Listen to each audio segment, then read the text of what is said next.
Battle Hymn of the Victorious was actually, the verses and the whole bridge section was created by Ian.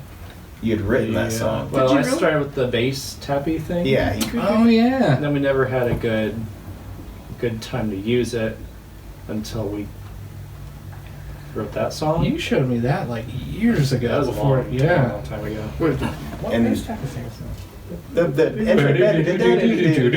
whole thing is based off that bass tap. Oh, right? okay. Yeah. And then I think I wrote part of the, I don't know. You basically verse wrote... and chorus, and then you threw some stuff on No, there. you wrote all the verses and the bridge. You basically wrote everything but the chorus. And I had this chorus that I was working on, and I was like, this would be perfect if we kind of broke it down. And so all I did was change the key to kind of fit within what you were doing. And then we wrote a whole song about it's basically a drinking song. It's our nerdy D&D drinking song. It's about basically having an ale with your fellow brothers and then going out to battle. That is exactly what it is. Exactly. Yes. And so I knew I wanted to have like an acoustic intro to kind of bleed into that chorus before the cool bass taps came in. Just to kind of, because we had so many songs that were like super fast, so kind of change the mood and have this sing-along chorus that people could sing along to. What's sing along to? It's the slowest song we've ever had. Yeah. Almost uncomfortably. It was comfortably slow. Do you guys remember the BPM for that song?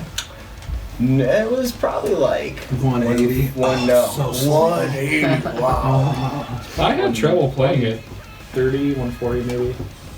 No, was it? I think even in the drums we had set up studio time and we had these last two songs for the next day for you to finish.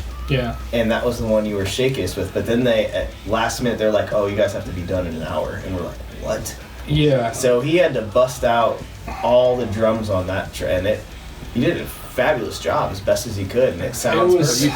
I did 6 songs on a Saturday, and I went until I was totally gassed. And then I thought I had all day Sunday to finish. I think it was Quest and Battle Hymn, which were the 2 songs I was shakiest on.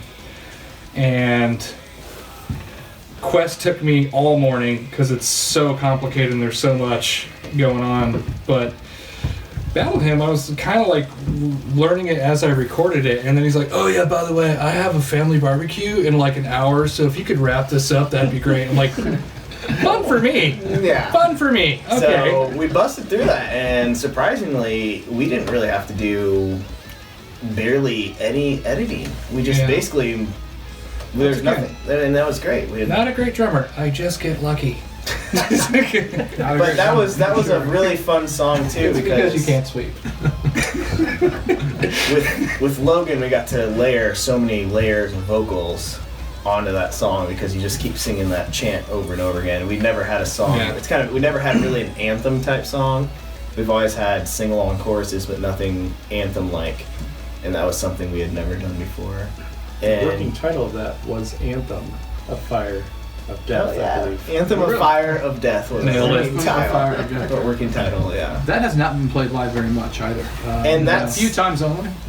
And that's a tough one because people get into it, but it's one of those, unless you know the song, you really go. You're listening for the first time, you're like, oh, this is cool. I'd like to sing along sometime. So crowd's kind of. It just comes out of nowhere because we're always so fast and in your face, and then we bust out this song, and everyone's like, what are you guys? What are you doing? Green Day? What are we doing here? Like what?